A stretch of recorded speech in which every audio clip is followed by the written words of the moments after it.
Good morning. It's lovely to be with you. It's lovely to gather together.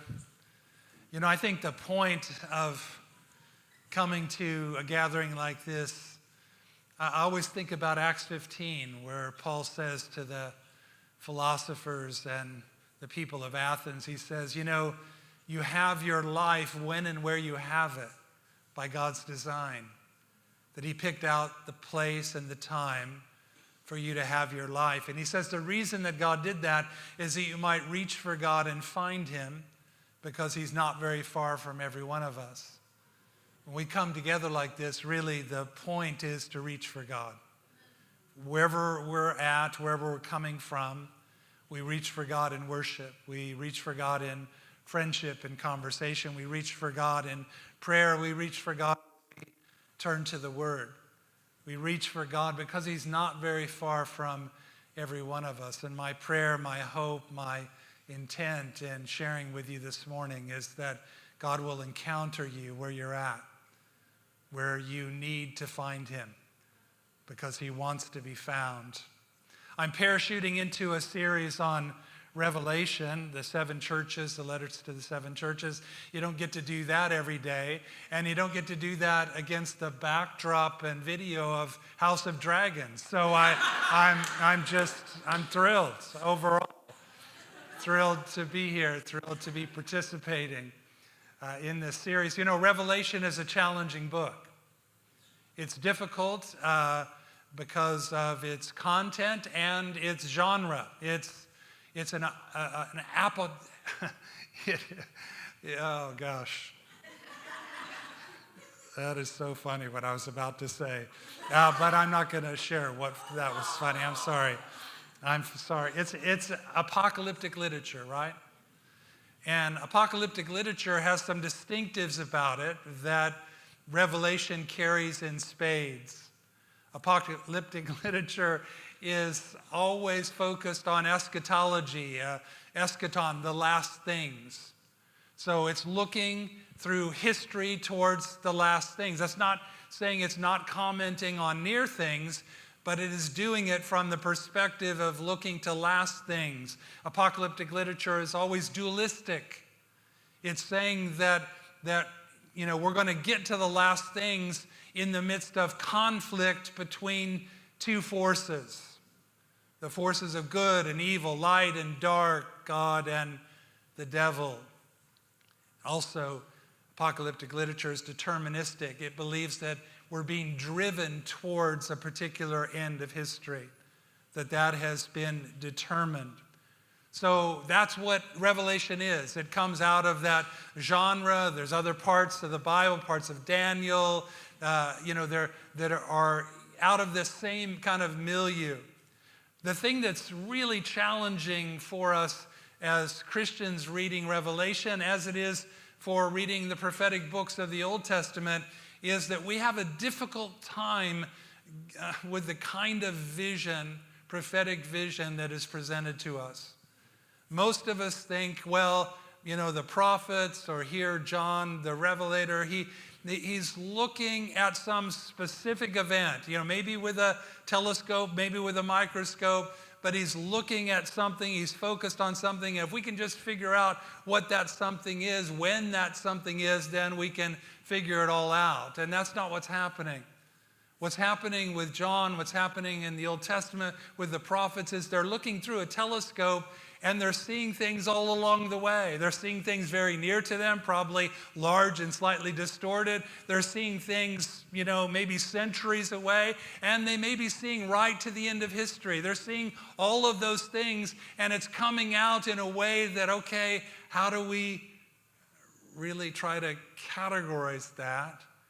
And is the stuff that's seen very closely, is that just for that time, or is there some kind of repetition? That's what's happening with the letters to the 7 churches. John is looking at something incredibly near to him. You know, literally across a little bit of the Aegean Sea from him. He's on the Isle of Patmos. He's been exiled there, and he is sending a message from Jesus to 7 churches in Asia Minor, and the list and the order of them has nothing to do with, how good or bad they are, and has everything to do with where the letter's going to land on the, the mainland and where it's going to go from there. So literally, it's a geographic loop, starting with Ephesus, this major port in the south. Then we've got Smyrna, which we're going to talk about today, Pergamum, go inland and come down to the south. It's the route that the letter's going to take as it reaches all of these communities. But he speaks to them about things. When you read the 7 letters, you realize, wow, they're all in different contexts. They're facing different kinds of challenges. They have different histories. But we catch a theme. We catch some problems, some challenges, and those challenges go way beyond kind of that first century, end of the first century, beginning of the second century moment. Because one of the things that becomes obvious right away is that people have a perception problem. Did you know that? That people have a perception problem. It's magnified when it's about self-perception, seeing ourselves accurately. All of the letters kind of touch into this issue of how challenging it is to perceive ourselves and our situation accurately. And we know, I hope we know, that if we don't do that as individuals, then we can really find ourselves in a mess. We can find ourselves, we think one thing about ourselves, another thing is true, and everything gets to be kind of a train wreck after that. Even more so is that the case when we're talking about whole groups of people, communities of people that have this common perception problem. Then what issues forth from that is kind of a tumbling disaster. The second theme that runs through the letters is this awareness that there is change and challenge in the future that people are ill prepared to meet. There's change and challenge in the future that people are ill prepared to meet. One of the things that you discover as life goes on, and I can look around the room and I see a few people who might be on my ledge of the cliff right now, age-wise, and well, I know Brad is. There he is. Actually, he's younger than me, but anyway. The thing that you recognize is, wow, I didn't see that coming. Can we accurately know what's coming? Probably not. But can we be prepared for change and challenge? Yes, we can.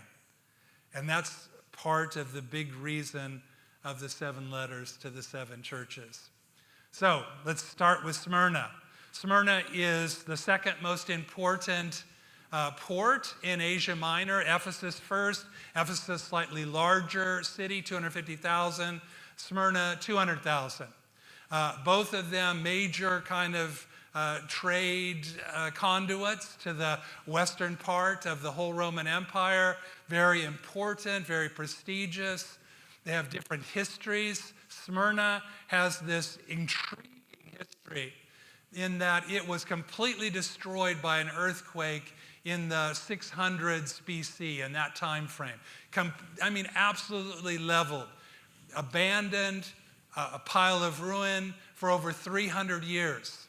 It is resettled and rebuilt as a city in the aftermath of Alexander's conquest of the world and the division of his empire to his generals. So the Antigones, they re-established Smyrna as a city, and they built it on ideal Greek model of city.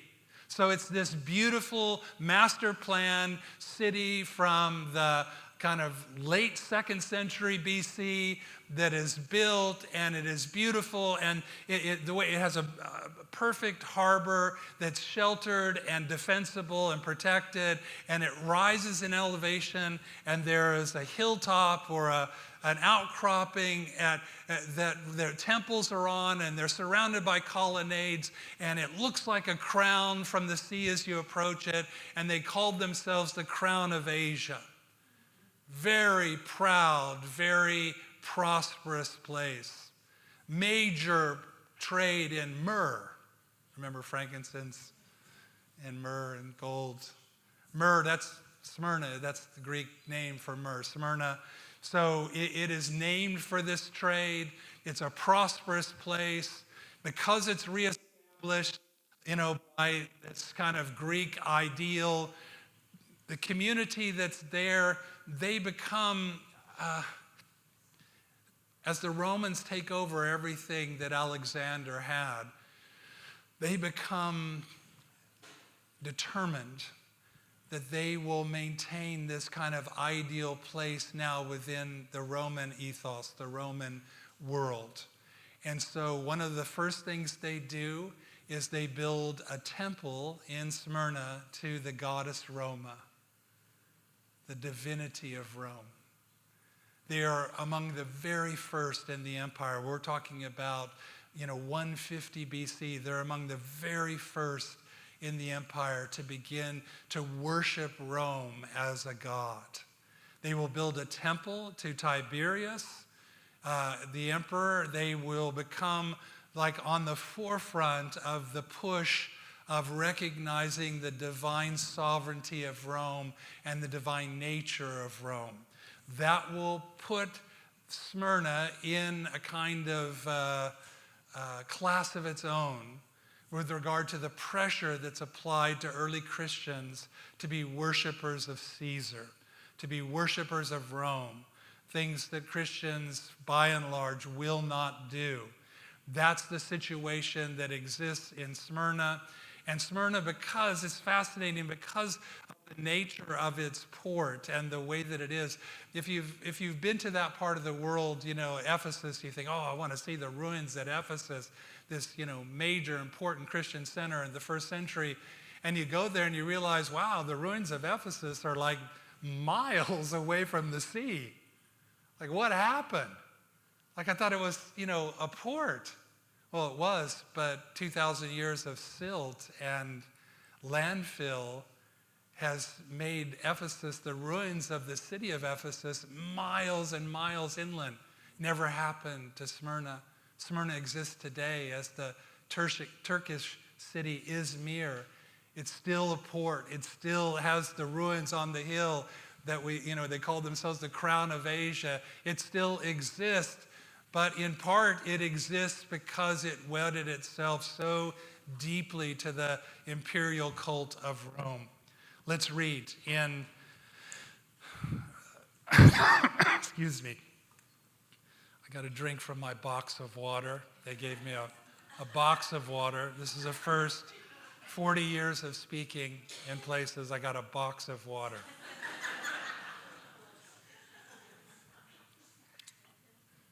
Not really sure about that. Don't know if it's just psychology, but it tastes like milk to me. So, Revelation chapter 2. This is what John writes on behalf of Jesus. To the angel of the church in Smyrna write, these are the words of him who is the first and the last, who died and came to life again. I'm going to pause there for a second. It is intentional that Jesus introduces himself or affirms these characteristics. They will be important for the letter, but there are also a slight slap at Smyrna, because Smyrna prided itself on being the city back from the dead, the city that was once dead for hundreds of years and now lives and thrives. And Jesus said, I was dead, and now I'm alive again. I know your afflictions and your poverty, yet you are rich. I know about the slander of those who say they are Jews and are not, but are of the synagogue of Satan. Do not be afraid of what you're about to suffer. I'm going to pause there too. This is not saying that Jews are of the synagogue of Satan. John is a Jew. He's writing to a church in Smyrna that has a significant Jewish population of their background.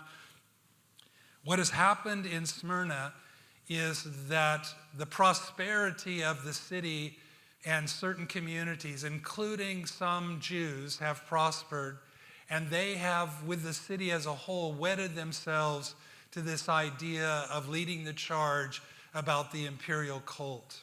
And so they are some of the ones at the forefront of those who are accusing the Christian community of not being sufficiently reverential and submitted to this cult of Rome. So Jesus through John identifies them as this group of them. They're a synagogue of Satan. Satan, of course, excuse me, so sorry, need more milk.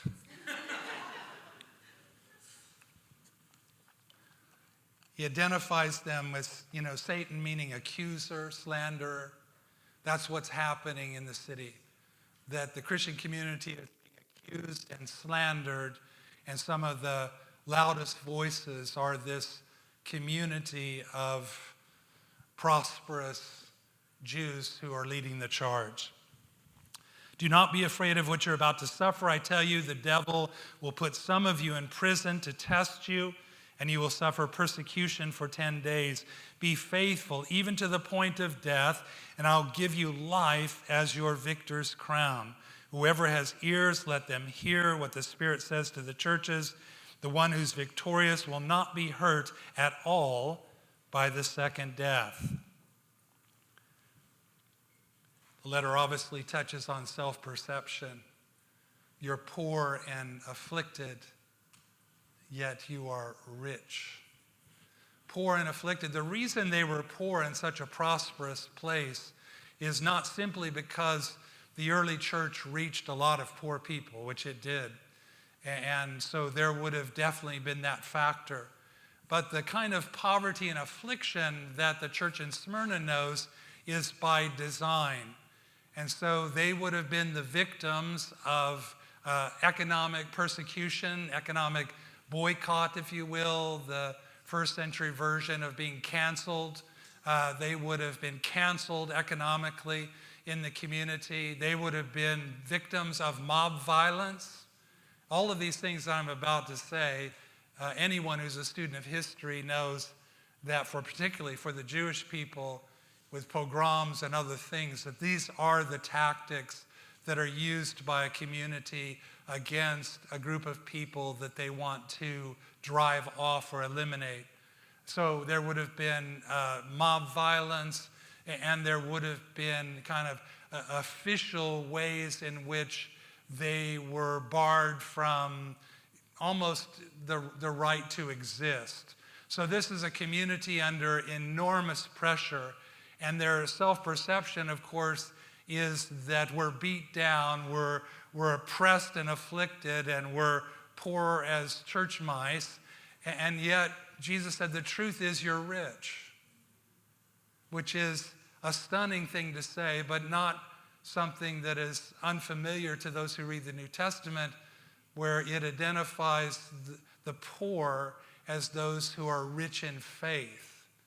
And this idea of the contrast between our material circumstances and our soul condition, this is something that is a present tension, let's put it that way, certainly in the early church and into the second century. So here they are, they're in this condition, and yet Jesus says that they're rich.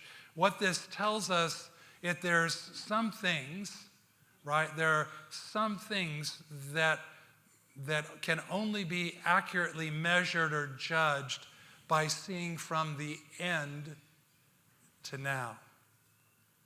The reason why Jesus reaffirms that he's the first and the last at the start of this message, that he's the sovereign over history. He's seen the end from the beginning. He is the one who died and has come back to life. There are some things in our life that can only be accurately judged and perceived from the end to where we are now. Now, obviously, we need help for that to happen for us. We need help to be able to see it that way. But that kind of help is being offered to the church in Smyrna, that they would see themselves in an accurate light, no less afflicted and poor, but understand the richness of what they actually have and where they actually are at that moment. Second thing to say in this letter, I know about the slander of those who say they're Jews and are not, but of the synagogue of Satan. Do not be afraid of what you are about to suffer. Some of you will lose your freedom. Some of you will suffer persecution. Be faithful even to the point of death. I will give you the victor's crown. We have to say with the church in Smyrna, with Jesus to the church in Smyrna, there are hard, difficult, painful things that we should not fear. And that there are good, lasting, redemptive things we must not overlook. I get that this is challenging, right? That there are hard, painful things that we, should not fear. That's hard. Like, in fact, sometimes just the anticipation of them being hard is more fearful than the experience. I think that, I've walked through in the last number of years something that I think makes most people afraid. I got a diagnosis in about this time in 2016 that I had sarcoma called angiosarcoma. It's in the lining of your blood vessels. Sarcomas are notoriously resistant to any kind of treatment. And this one, because it travels in the lining of the blood vessels, goes anywhere, lands anywhere it wants, shows up and kills you. Diagnosis to death on average 18 months. That was my diagnosis. I went to the big players in the city, City of Hope, Cedars-Sinai, UCLA. They all confirmed, this is what you have. They all said, too bad, you have this. But UCLA said, the only one who said, I think we can beat the 18-month thing. We'll throw everything at it, like, throw stuff at the wall. We have surgery, chemotherapy, radiation. We'll throw everything at this, and maybe we can get you 5 years. And 5 years sounded better than 18 months. 18 months came. I had all the things that I described. 18 months into it, metastasized to the lymph nodes in my chest. The beginning of the end. Cedars-Sinai said, when that happens, you die. Everyone dies. It's horrible. Metastasized to my chest. UCLA, my oncologist, brilliant guy. He said, well, there's nothing we can do for you, but I have a clinical trial and you might qualify. You never want to qualify for a clinical trial. Can I just warn you in advance that qualifying for an experimental form of treatment usually means you're desperate and dying. That's how you qualify. It isn't like you're smart enough or whatever, oh, I qualified, I must really be doing something right. No, you're just desperate enough and dying, and so we're going to put you in the treatment. I went into that treatment. I was in it for 7 months. I was hospitalized near death and didn't know if I would come out of the hospital, that wonderful 5th floor UCLA Santa Monica that's full of cancer patients that you can't be around without, wearing a hazmat suit. But I didn't die, and I came out of the hospital, and all my scans kept saying, well, it's the same. The lesions, the tumors, they're the same. They're not more, they're not bigger, they're not multiplied. They're the same, kept being the same. And now here I am at the 8-year mark. It's the same. Like, I hope that encourages somebody, but the reason I'm telling that is that from the beginning, it was like, wow, and people just, I think, anticipated that I would just be undone, like, oh, are you mad at God? Do you still believe? I thought, what?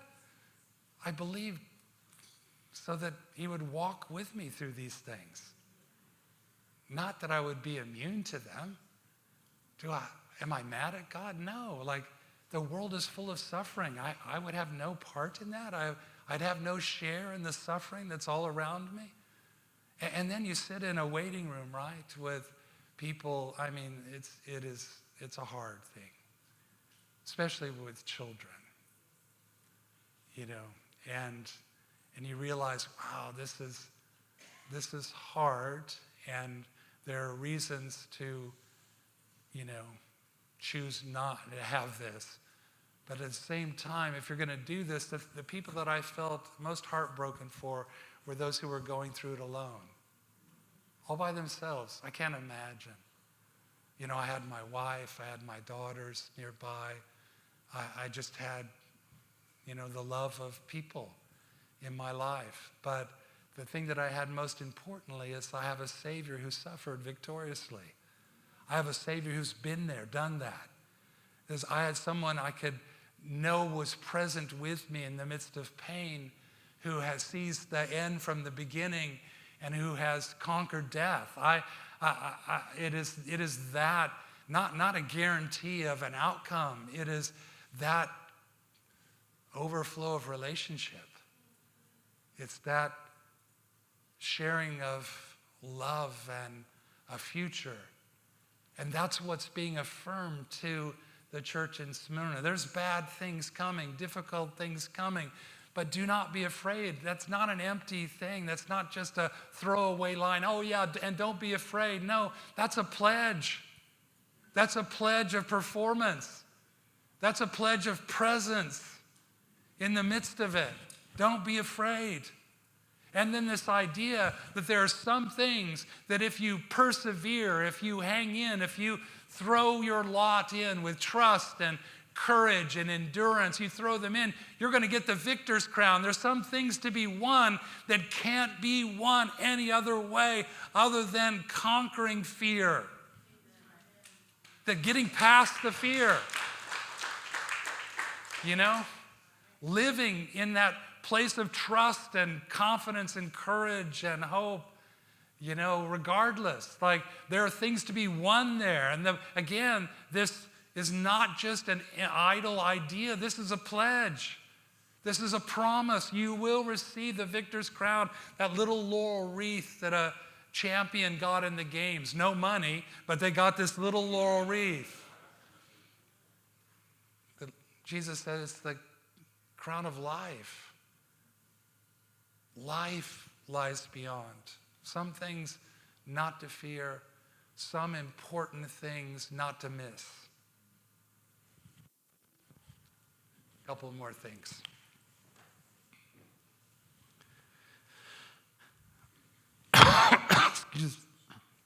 Excuse me.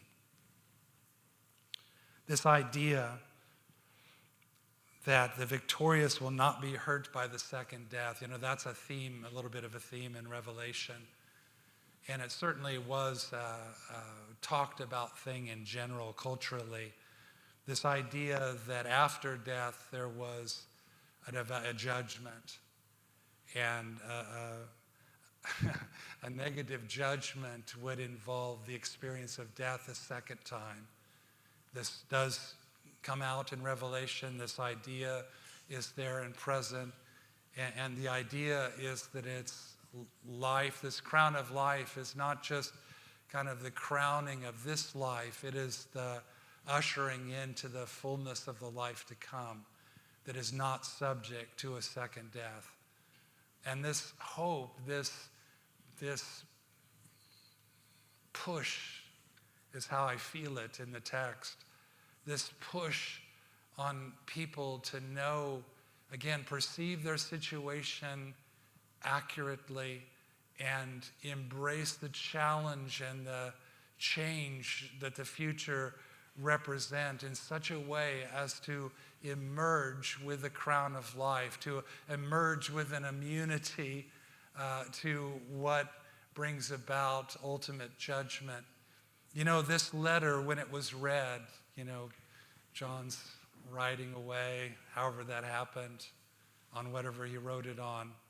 And however it got across from the Isle of Patmos to the mainland, lands first at Ephesus, then to Smyrna.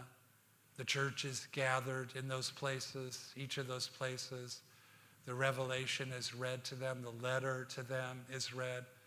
In Smyrna, if we're right when we talk about the late, very end of the first century, 95, that in that congregation sitting there listening to this letter would have been a young man in his early 20s.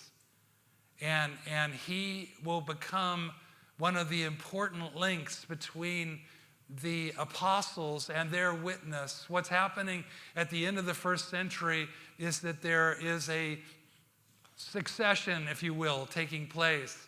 And the church, which has relied on the eyewitness testimony of these apostolic people, will now, excuse me, sorry for my cough. A little more milk will help, I'm sure. I sure hope that's good for the land. Like, I really hope that I'm like serving, not injecting more plastic in the oceans. Like, because that turns water into something I'm not sure it should be. Like,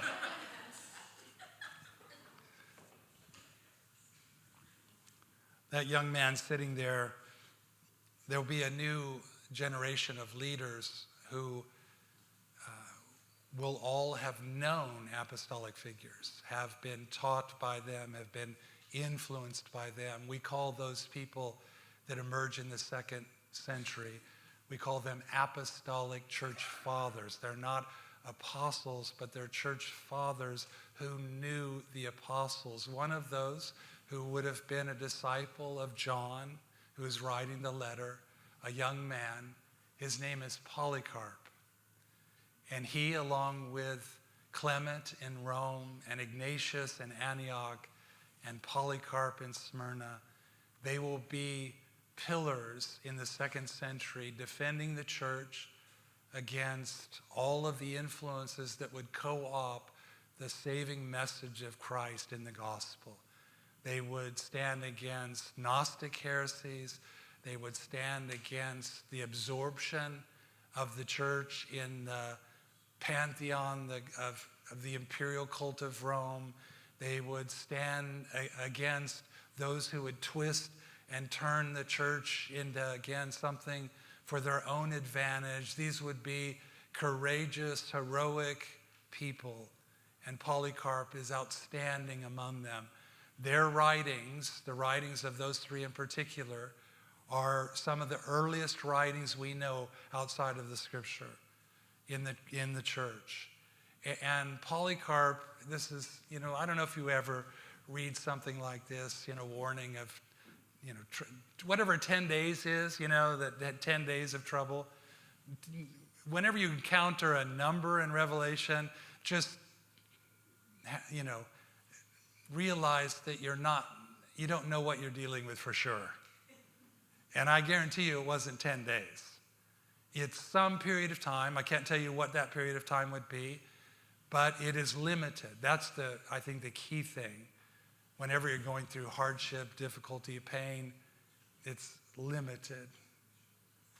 It has a beginning and an end.